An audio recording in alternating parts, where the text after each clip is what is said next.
भाई देखिए, हम आपको इस वीडियो में ये बताने वाले हैं कि आप एयरफोर्स ज्वाइन कैसे कर सकते हैं। यानी कि जैसे ही आपका 12th कंप्लीट होता है तो उसके बाद से आप एयरफोर्स में कैसे ज्वाइन हो सकते हैं, इसका पूरा प्रोसेस क्या होता है, आप प्रिपरेशन कैसे करें, यानी कि पूरी जानकारी हम आपको इस वीडियो के माध्यम से बहुत अच्छे तरीके से देने वाले हैं।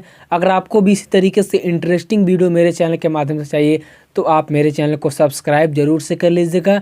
चलिए वीडियो को स्टार्ट कर लेते हैं। भाई देखिए, अगर आप एयरफोर्स में ज्वाइन होना चाहते हैं तो यहाँ पर कुछ आपके लिए क्राइटेरिया रखी गई है जो कि इस वीडियो में हम आपको अच्छे तरीके से बताएंगे। सबसे पहले आपका जो एयरफोर्स होता है उसे दो पार्ट में बांटा गया है। आपका एक ग्रुप एक्स हो गया और एक ग्रुप आपका वाई हो गया। अगर आप ग्रुप एक्स से ज्वाइन होना चाहते हैं तो 12th में कम से कम आपके 50% मार्क्स होने चाहिए, वो भी आपका फिजिक्स और मैथमेटिक्स होना कंपलसरी। यानी कि अगर आप ग्रुप एक्स में ज्वाइन होना चाहते हैं तो 12वीं क्लास में आपके 50% नंबर होने चाहिए और वो भी आपका फिजिक्स और मैथमेटिक्स होना कंपलसरी है। और हम लोग एज की बात करें तो एज आपका 17 से लेकर 21 के बीच में, तो आप बहुत ही आसानी से इस फॉर्म को फिलअप कर सकते हैं, यानी कि ग्रुप में एक्स में ज्वाइन हो सकते हैं। वहीं हम लोग ग्रुप वाई की बात करें तो भाई देखिए, इसमें बायोलॉजी वाले कैंडिडेट जाते हैं। यानी कि अगर आपका 12th में फिजिक्स और बायोलॉजी है तो आप बहुत ही आसानी से इस ग्रुप में ज्वाइन हो सकते हैं। यानी कि आपका बायोलॉजी होना कंपलसरी है ग्रुप वाई में, और ग्रुप एक्स में आपका मैथमेटिक्स होना कंपलसरी है। यहाँ पर हम लोग परसेंटेज की बात करें तो 12th में आपका कम से कम 50% मार्क्स होने चाहिए। एज की हम लोग बात करें तो एज आपका 17 से लेकर 21 के बीच में होना चाहिए। अब आइए हम लोग यहाँ पर जान लेते हैं कि आप एयरफोर्स में कैसे जा सकते हैं, यानी कि एयरफोर्स कैसे ज्वाइन कर सकते हैं। भाई देखिए, आप डायरेक्ट भी एयरफोर्स में जा सकते हैं, यानी कि ग्रुप एक्स का फॉर्म फिलअप करके या फिर ग्रुप वाई का फॉर्म फिलअप करके या फिर ग्रुप एक्स वाई का फॉर्म फिलअप करके भी आप एयरफोर्स में जा सकते हैं। अगर आप एनडीए के थ्रू जाना चाहते हैं तो आपका जो पोस्ट है वो हाई लेवल पे हो जाएगा, यानी कि आपकी जो डिमांड है एनडीए के थ्रू अगर आप जाते हैं तो आपकी डिमांड बहुत ही ज़्यादा हो जाएगी। तो सबसे पहले आपको 12th कंप्लीट करना होगा, आपका 50% मार्क्स है वो होना कंपलसरी है। उसके बाद से आप बहुत आसानी से एनडीए के लिए अप्लाई कर सकते हैं। अब जैसे ही आप इस एग्ज़ाम को क्वालिफाई कर लेते हैं तो आपकी होती है इंटरव्यू में भाई देखिए, हम आपको ये बता दें जैसे कि आपका ग्रुप डिस्कशन हो गया, उसके बाद से पर्सनल इंटरव्यू, ये सब शामिल होते हैं। यानी कि इंटरव्यू का आपका जो प्रोसेस है वो आपका चलता है। इसके बाद से जैसे ही आप इंटरव्यू को क्लियर कर लेते हैं तो आपकी अब मेडिकल होती है। भाई देखिए, मेडिकल आपका बहुत ही अच्छे तरीके से यहाँ पे जांच किया जाता है। यहाँ पर सबसे पहले आपको ये देखा जाता है कि आपके अंदर कोई भी तरीके से जो बीमारी वगैरह है वो है या फिर नहीं है। अगर आपके अंदर कोई भी बीमारी पाई जाती है तो आपको मेडिकल से हटा दिया जाता है। इसलिए आप अपने फिटनेस पे अधिक ध्यान दीजिए, पढ़ाई के साथ साथ अपने फिटनेस पे भी अधिक अच्छा खासा ध्यान दीजिए।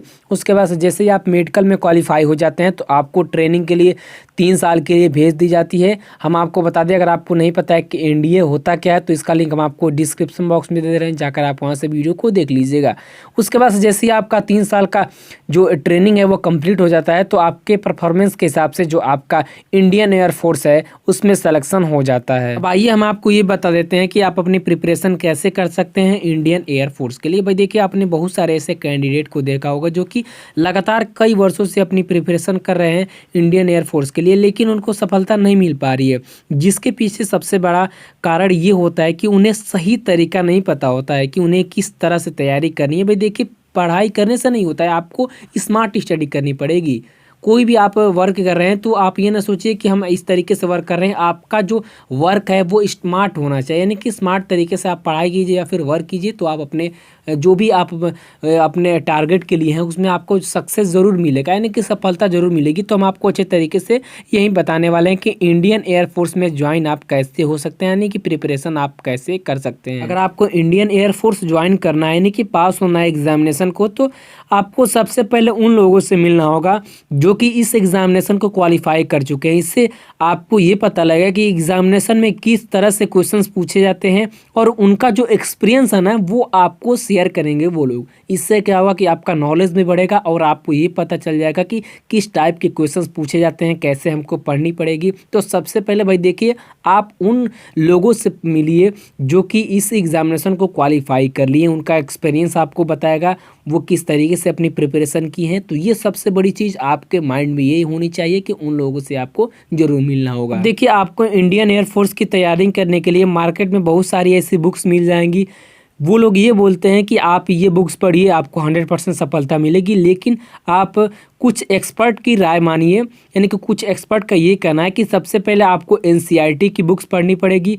वो भी आप अच्छे तरीके से अगर बुक्स को पढ़ेंगे तो आपको जो भी मार्केट में बुक आती हैं उनको लेने की ज़रूरत नहीं होगी, और जो भी आपका क्वेश्चंस पूछा जाता है एयरफोर्स में वो एनसीईआरटी पैटर्न से ही रिलेटेड पूछा जाता है। ठीक है, तो सबसे पहले आप अपने जो बुक्स है एनसीईआरटी का उसे अच्छे तरीके से पढ़ लीजिए। और देखिए, आपको ये लगता है कि आप किसी सब्जेक्ट में कमज़ोर हैं या फिर आप कोई सब्जेक्ट पढ़ रहे हैं तो आपको समझ में नहीं आ रहा है, तो आप मेरी राय मानिए, आपको कोचिंग ज्वाइन कर लेना होगा। इससे क्या होगा कि जब आप कोचिंग में जाएंगे तो वहाँ के जो आपके टीचर वगैरह रहेंगे वो अच्छे तरीके से समझाएंगे, और जो आपको जिस सब्जेक्ट में अच्छे तरीके से पकड़ नहीं है वो पकड़ भी हो जाएगा। और वहाँ पे तरह तरह के लोग मिलेंगे जो कि इंडियन एयरफोर्स की तैयारी कर रहे होंगे। तो इससे क्या होगा कि आपका जो कॉन्फिडेंस है वो अच्छा रहेगा, और आपको जो क्वेश्चन नहीं आ रहा है वो आप अपने टीचर से भी पूछ सकते हैं या फिर आप अपने बेसमेंट से भी पूछ सकते हैं। और लास्ट में हम आपको ये बता दें, आप अपनी पढ़ाई कोई भी कर रहे हो ना, जैसे इंडियन एयरफोर्स हो गया, इंडियन नेवी हो गया, आर्मी वगैरह, यानी कि कोई भी आप प्रिपरेशन कर रहे हैं एग्ज़ाम की,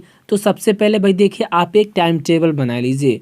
टाइम टेबल के हिसाब से आप पढ़ेंगे तो आपके लिए बहुत ही ज़्यादा फ़ायदेमंद होगा। और सबसे बड़ी बात ये कि आप जो एक्सपीरियंस लोग हैं ना, यानी कि जो लोग इंडियन एयरफोर्स का एग्जामिनेशन क्वालिफाई कर लिए या फिर कोई भी एग्जामिनेशन क्वालिफाई कर लिए, आप जिस चीज़ का प्रिपरेशन कर रहे हैं उसके लिए उन लोगों से आप पूछ लीजिए कि वो कैसे तैयारी किए। यानी कि विभिन्न तरीके से जो भी आपके मन में क्वेश्चन आ रहा हो वो आप उनसे पूछ सकते हैं। इससे क्या होगा कि आपका नॉलेज भी बढ़ेगा और आपको पता चल जाएगा कि हाँ, मुझे ऐसा नहीं बल्कि ऐसा करना चाहिए। तो आई होप कि आपको वीडियो पसंद आ गया होगा। वीडियो पसंद आता है तो एक लाइक कर ज़रूर जाइएगा। तब तक के लिए थैंक यू। जय हिंद, जय भारत। मिलते हैं नेक्स्ट वीडियो में।